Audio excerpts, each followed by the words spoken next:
So how are you doing, Mr. Andy? Mr. Andy, and Mr. Andy is fine. Thank you very much, Bella. I mean, we're good. Okay. We're in Dubai. It's nearly summer and in the middle of the Ramadan, so it's nice. How long have you been here to Dubai? I arrived in 1992, so on the 6th of January. So I've been here nearly 30 years at the end of this year. And I came from the UK, but I'm originally from Australia, so I was 4 years in the UK before coming here. Okay. So you're the chairman of Guild Emirates Culinary Guild. It is the Association of Professional Chefs of the UAE. It is a non-profit making organization organized by volunteers dedicated solely to the advancement of culinary art in the UAE. So when it was officially formed? So in about 1990, 1991, a group of executive chefs sort of sat around a table one day and said, we need to think about setting up a chef's club or a guild, yeah? And then in 1992, the sort of first official meetings took place and the formation of the guild took place, so in April 1992. And then in 1994 in Stavanger in Norway, the Emirates Culinary Guild entered what is called the World Association of Chef Societies. And at Stavanger at the Congress, we were given our charter, or we were officially welcomed into the world body. So the World Association of Chef Societies is the world body of chefs associations, a bit like FIFA. You could explain it as FIFA, yeah? So we have 105 membership countries that fall under the World Association of Chef Societies, and Emirates Culinary Guild is one of those 105 member countries. How far has the Emirates Culinary Guild gone? We started, I mean, when we look back, we do competitions, so we do culinary competitions. So when we look back at our first culinary competition, we had about 60 entries. In 2018, which was our 25th anniversary, we had 1,500 entries. The Culinary Guild has grown as the country has grown, and as Dubai and Abu Dhabi has grown, the Culinary Guild has grown alongside it. What we're very proud of is that we've been able to bring up the culture of the Emirates Culinary Guild and the Emirates cuisine through our competition. So we have a lot of Emirati cuisine that we promote. We have Emirati people that we work with and that are members of our Culinary Guild. And so as we grew over the years, we started to get bigger and bigger. We got more memberships, and then we expanded to all 7 Emirates, because we're not just the Dubai Guild or the Abu Dhabi Guild, it's the Emirates Culinary Guild. So we represent the United Arab Emirates. So from the very early stages of these small competitions, where we do what's called the Salon Culinary, we then expanded into Abu Dhabi with another competition.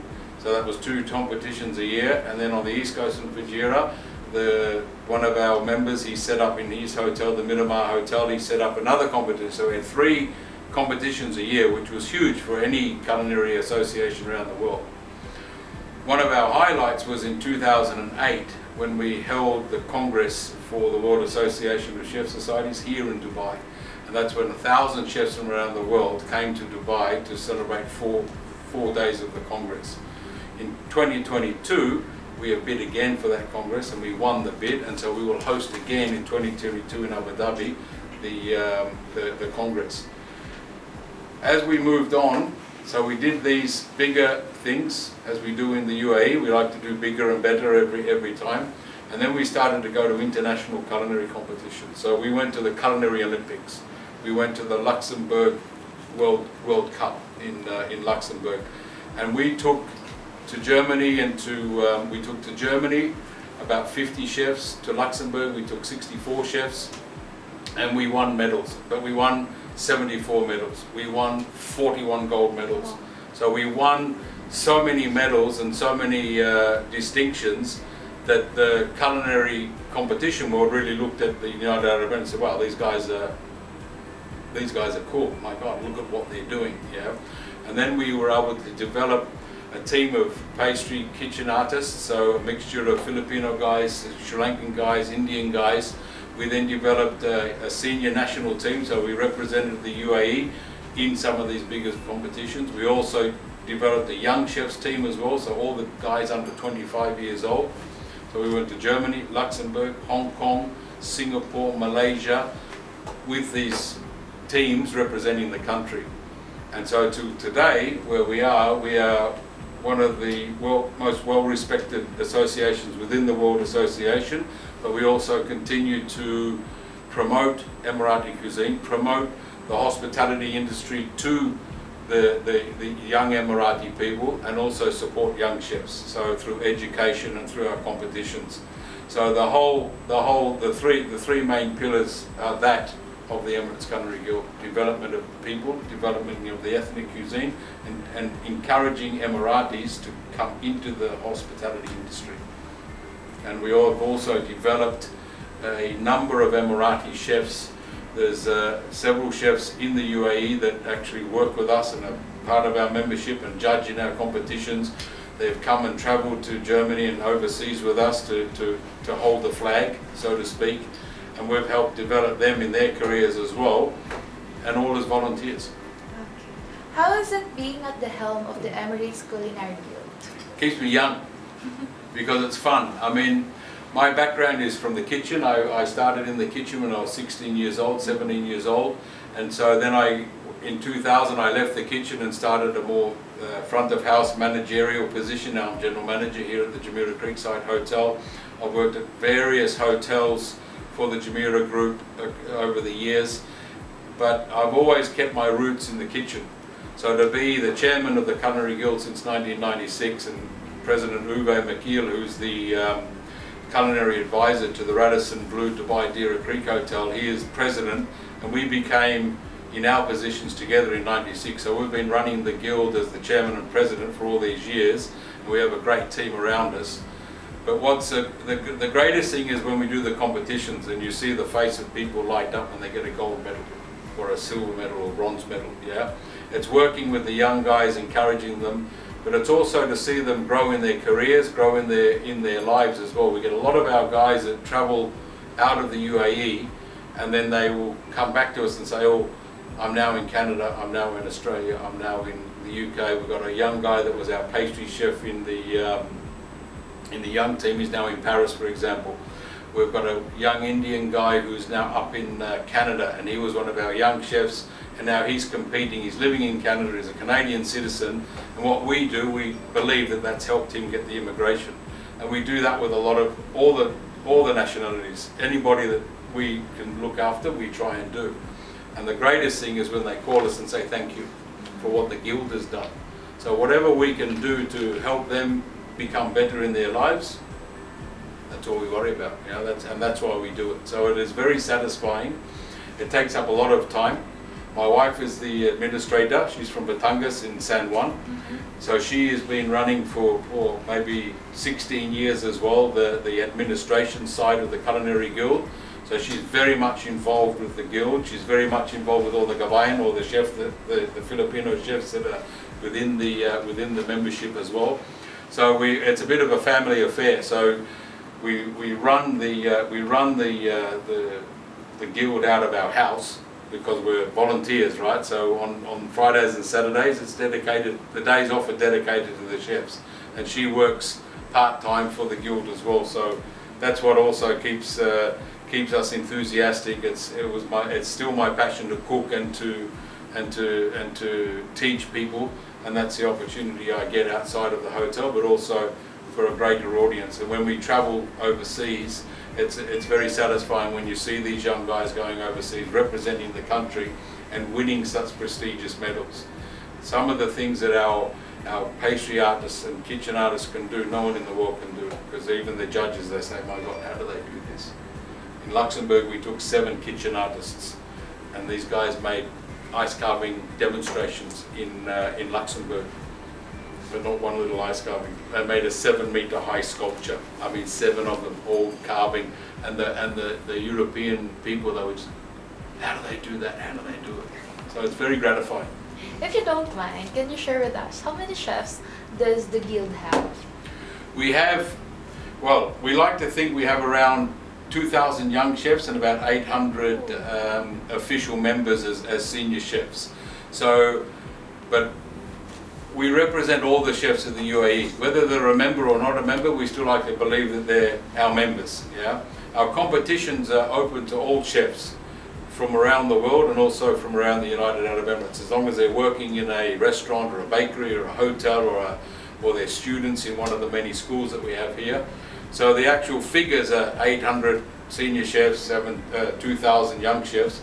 But then anyone who competes, the young chefs that compete in our competitions, we automatically make them a member. No joining fee.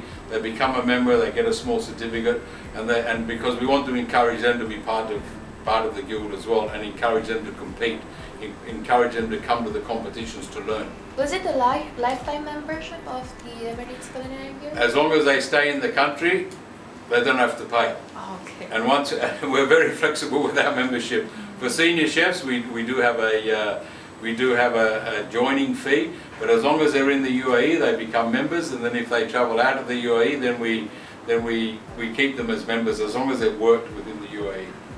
Can you walk us through the various competitions the guild organizes? We organised just recently here at the Jumeirah Creekside Hotel and at the Radisson Blu what's called the Salon Culinary, which is linked to an exhibition called Expo Culinary. So in 2019 we moved out of Dubai up to Sharjah with our exhibition and competition. So the Salon Culinary is our largest culinary competition.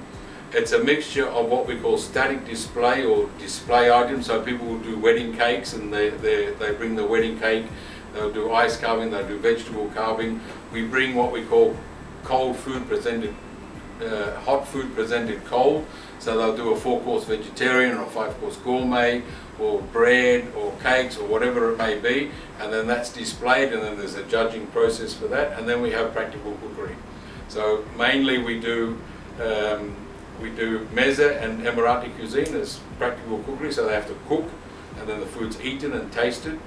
So that's, in a big salon we have about 31 different classes, up to 1,000 chefs plus compete. Because of the current situation we're in now with COVID and we had over 300 chefs compete, which still was great because we had 2 days in the ballroom at the Radisson Blu Dubai Deera Creek and 2 days in my garden here at Jumeirah Creekside. So we split the competition, but we had it judged by professional judges from the World Association of Chef Societies. Plus we had our locally based chefs, so we flew in chefs to judge because there is very particular criteria that you need to do when you judge. And then we were able to offer the first physical competition that's happened in the region since COVID. So in 2020 we did in Sharjah at the Expo Culinary, we did our competition, and then COVID hit.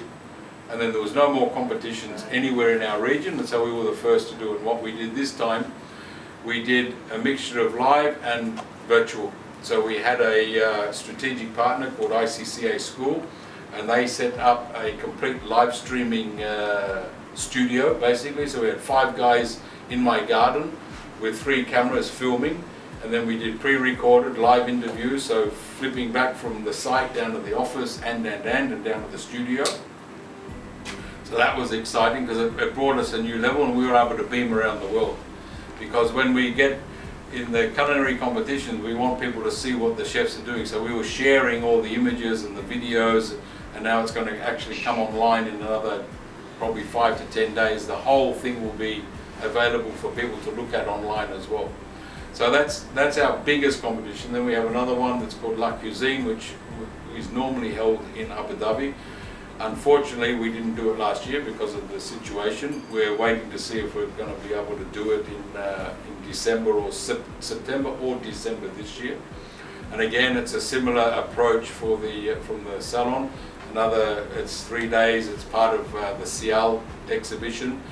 We're hours up in Sharjah as part of the Expo Culinary, which is pretty much an exhibition we put together with our partner called Purple Kitchen Events. So Joanne Cook, she pulled together the exhibition part, we pulled together the competition part, and then we add in education. So we're very strong on education as well, where we have some of the local schools come, meaning the Emirates Academy of Hospitality Management, or whether it be the ICCA school, or is HTMI. There's all different schools around the Dubai Tourism School. So we bring education into that forum as well. So they're able to advertise what they do as culinary schools and to better the education of some of our young people. So that exhibition and competition is a real complete hospitality industry competition whereas many of the larger exhibitions in the UAE are dedicated to food or dedicated to manufacturing or dedicated to food packaging and those sort of things. But our one in Expo Culinary, it's the entire industry. And it takes a long time to organise. Ask my wife. Okay. We understand that there is a Salon Culinary 2021. Mm-hmm. Could you tell us more about this much awaited event? So it was held in April. We've just finished it 10 days ago. Oh. Yeah. So we did do it. It should have been in February, then we postponed it to March, and then we did it in April. So April 2021, and that was when I was explaining that it was in 2 venues instead of 1. So it was at the hotel at the Radisson Blu and my hotel here.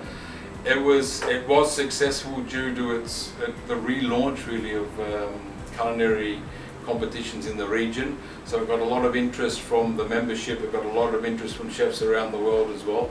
We had, which was very nice, 3 different teams coming from outside of the UAE. So we had 2 colleges come from Pakistan.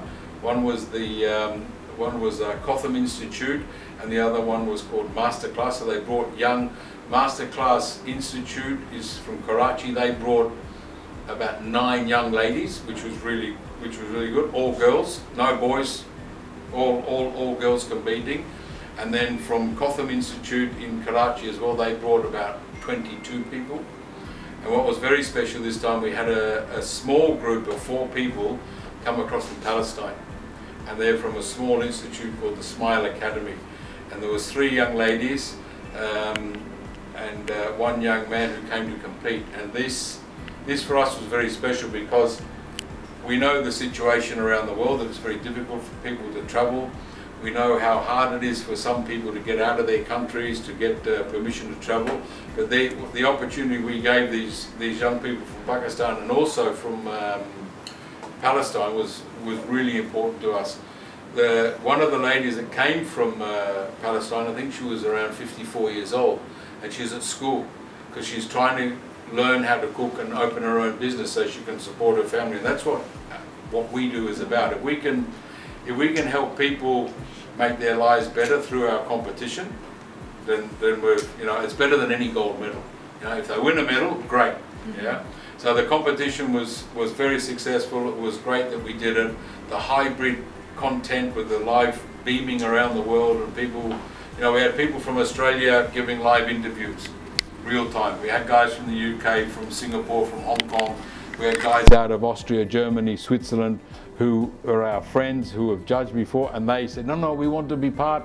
You can interview me, call me at 3 o'clock, I'll be there. And so it was very much different. And then the sponsors and supporters also get the extra mileage because now we've recorded everything, so then we can put it on the YouTube, on the social media, and for life basically. So it was a really good competition. For the last couple of questions, they say Dubai is where the world's top chefs are. How true is that? Well, when you look at what we can do with our chefs in Germany and Luxembourg at some of the best, these 2 competitions are the best, and we come home with 74 medals, I think that statement's very true. We have some of the best chefs in the world. Yeah. We also are very lucky within the Emirates, especially in Dubai and Abu Dhabi, with the way the government has pushed the tourism, the way that both Dubai Tourism, Commerce Marketing, and Dubai Culture and Tourism down in Abu Dhabi work to bring in tourists, but also work with the businesses to enhance the overall offering to the international community. So where we're lucky, we've seen some of these high profile chefs come in. We've seen chefs that maybe not that high profile, but are excellent chefs and have got Michelin stars, but they're not all over the media. Yeah, and then there are other chefs that have come in that are big media stars, but then we have some nice homegrown chefs as well that are doing very well. So we have a great balance, and with the 200 nationalities that are here in the UAE, it's great that we're able to attract people in.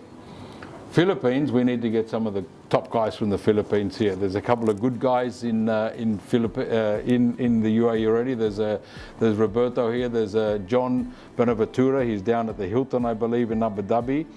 So John's a great cook. Yeah, because he cooks really well. But there's some great restaurants in the Philippines that could also come here maybe. Yeah, there's a great restaurant in Makati called Toyo, and it hit the top 50 restaurants in Asia. And I've been to that restaurant, and it is absolutely superb. So there's a quality, those sort of quality restaurants from around the world need to start coming into Dubai and into Abu Dhabi as well. So do we have some of the best chefs in the world? Yes, we do. Are we represented outside the country by top chefs? Yes, we are, through the Culinary Guild. And do we attract some of these big people into the So when we have such a country that's so young and dynamic, and it's great that these people see an opportunity to come in. So of course, you know, there's some great chefs and great restaurants within both, not just both Abu Dhabi and Emirates of Dubai, but across the entire country. For the last question, any advice or tips for the aspiring chefs who wants to be part of Emirates Culinary Guild? You have to show the courage if you want to compete. Well, that's the first step, yeah? We're open to everybody. So if there's a competition coming, you reach out to us. We have websites, we have Facebook, we have Instagram. We're easy to find, yeah? The young guys are all on their machine, so they know how to track us down. The advice would be if you join the Culinary Guild, you'll get the opportunity to meet people. You get an opportunity to enhance your personal network. You also get the opportunity to enter the competitions and to hone your skills, but to learn from other people as well. So if you want to get involved, if you want to enhance your own personal network, associations like the Guild are very good places for this, because many of the guys that we've seen move out of the UAE into the world, we know where they are. You never know who you might meet. You could meet a future employer or a person you want to employ. You could meet one of the international judges that says, wow, you're really good, can you come and work in my restaurant? You will be seen at these competitions by potential suppliers, by potential people that want to use your skills and enhance their business.